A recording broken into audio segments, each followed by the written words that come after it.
കളിക്കാരേക്കാൾ കൂടുതൽ ആളുകൾ കാണികളായി മാറുന്നതും ആരാധകരായി മാറുന്നതും എന്തുകൊണ്ട് എന്ന് നാം ചിന്തിച്ചു നോക്കിയിട്ടുണ്ടോ? കാരണം കാണികളാകുവാൻ, ആരാധകരാകുവാൻ എളുപ്പമാണ്. എന്നാൽ കളിക്കാരാകുവാൻ നമ്മുടെ സഹനങ്ങളും സമർപ്പണവും സമയവും കൂടിയേ തീരൂ. യേശുവിൽ പ്രിയ സഹോദരരെ, ഇന്നത്തെ സുവിശേഷത്തിലൂടെ നാം കടന്നു പോകുമ്പോൾ നമുക്ക് ലഭിക്കുന്നതും ഈ ഒരു ചിന്തയാണ്.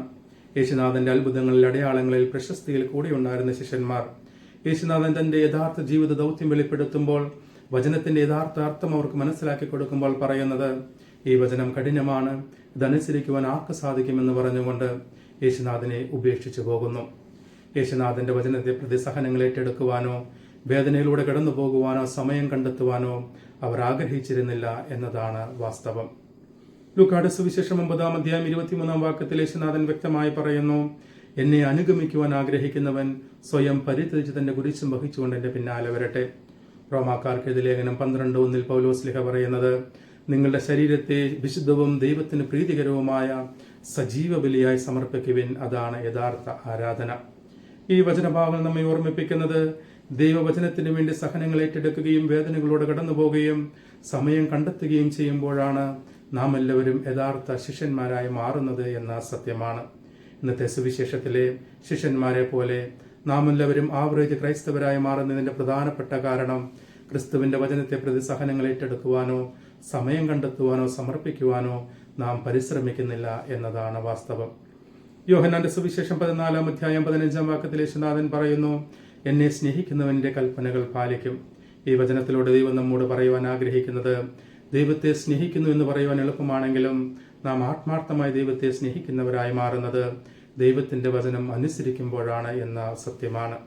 മത്തായിയുടെ സുവിശേഷം 7-ാം അധ്യായം 24-ാം വാക്യത്തിൽ, പിതാവേ പിതാവേ എന്നെ വിളിച്ചപേക്ഷിക്കുന്നവനല്ല, മറിച്ച് എന്റെ സ്വർഗസ്ഥനായ പിതാവിന്റെ ഇഷ്ടം നിറവേറ്റുന്നവനാണ് സ്വർഗരാജ്യത്തിൽ പ്രവേശിക്കുക എന്ന് യേശുനാഥൻ പറയുമ്പോൾ, നമ്മുടെ കുറച്ച് പ്രാർത്ഥനകളല്ല, മറിച്ച് വചനമനുസരിച്ച് നമ്മുടെ ജീവിതമാണ് നമ്മെ സ്വർഗരാജ്യത്തിന് അർഹരാക്കുന്നത് എന്ന സത്യമാണ് യേശുനാഥൻ നമ്മെ ബോധ്യപ്പെടുത്തുന്നത്.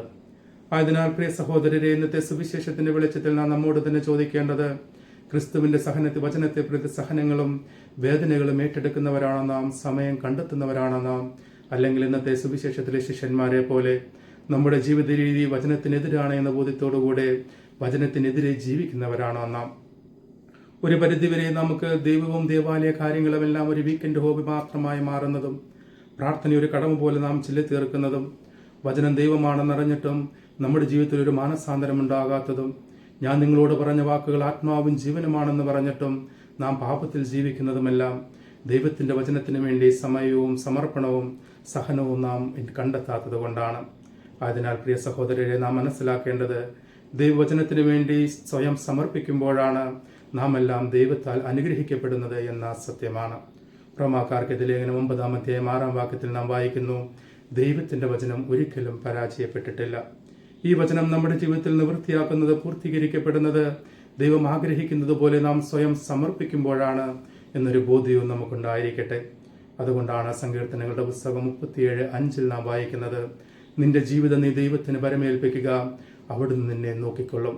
ഈ ഒരു ബോധ്യത്തോടുകൂടി ദൈവത്തിന്റെ വചനത്തെ തിരസ്കരിക്കാതെ ദൈവത്തിന്റെ വചനത്തിന് വേണ്ടി സമയം കണ്ടെത്തുവാനും സ്വയം സമർപ്പിക്കുവാനും സ്വയം ഏറ്റെടുക്കുവാനും സഹനങ്ങൾ ഏറ്റെടുക്കുകയും ചെയ്തുകൊണ്ട് ദൈവത്തോട് ആത്മാർത്ഥമായി ചേർന്നിരിക്കുവാൻ നമുക്ക് പരിശ്രമിക്കാം. യാക്കോബ് ലേഖനം 4:8 നാം വായിക്കുന്നത്, ദൈവത്തോട് ചേർന്നിരിക്കുവിൻ, അവിടുന്ന് നിന്നോടും ചേർന്നിരിക്കുമെന്നാണ്. ദൈവം നമ്മെ എല്ലാവരെയും സമൃദ്ധമായി അനുഗ്രഹിക്കട്ടെ. നാം എല്ലാ ദിവസവും ചെയ്യുന്നത് പോലെ ഒരധ്യായം വചനം വായിച്ചുകൊണ്ട് ഈ ശുശ്രൂഷയിൽ പങ്കെടുക്കുക. രണ്ടാമതായി, ജീവിത വിശുദ്ധിക്ക് പ്രാധാന്യം കൊടുത്തുകൊണ്ട് ഇന്ന് ഈ ദിവസം എൻ്റെ ജീവിതത്തിൽ ജീവിത വിശുദ്ധിക്കായി ഒരു തെറ്റും സംഭവിക്കുകയില്ല എന്നൊരു പ്രതിജ്ഞ എടുത്തുകൊണ്ട് ഈ ദിവസത്തിൽ മുന്നേറുവാനും നമുക്ക് പരിശ്രമിക്കാം. മൂന്നാമതായി, നമ്മുടെ എല്ലാ ആവശ്യങ്ങളും ആഗ്രഹങ്ങളും കർത്താവിന് സമർപ്പിച്ചുകൊണ്ട് കർത്താവിൻ്റെ സഹായവും സംരക്ഷണവും നമുക്ക് അപേക്ഷിക്കാം.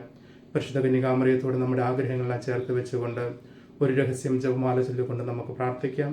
ഈ ദൈവവചന ശുശ്രൂഷ മറ്റുള്ളവരിലേക്കും പങ്കുവെക്കുവാനായി നിങ്ങൾ ആത്മാർത്ഥമായി ഷെയർ ചെയ്യുവാനും പരിശ്രമിക്കുക. ഞാൻ നിങ്ങൾക്ക് വേണ്ടി പ്രാർത്ഥിക്കുന്നു. എന്നെ നിങ്ങളുടെ പ്രാർത്ഥന ഓർക്കണമെന്ന് ഞാൻ നിങ്ങളോട് അപേക്ഷിക്കുകയും ചെയ്യുന്നു. നമുക്കെല്ലാവർക്കും കർത്താവിൻ്റെ ആശീർവാദം സ്വീകരിക്കുവാനായി ഒരുങ്ങാം. കർത്താവ് അനുഗ്രഹിക്കുകയും പരിപാലിക്കുകയും ചെയ്യട്ടെ. കർത്താവ് കരുണയായിരിക്കും പ്രസാദിക്കുകയും ചെയ്യട്ടെ. കർത്താവ് കരുണാപൂർവ്വം കടാക്ഷിച്ച് നിങ്ങൾക്ക് സമാധാനം നൽകട്ടെ, ഇപ്പോഴും എപ്പോഴും എന്നേക്കും. ആമേൻ. ദൈവം നമ്മെ എല്ലാവരെയും സമൃദ്ധമായി അനുഗ്രഹിക്കട്ടെ.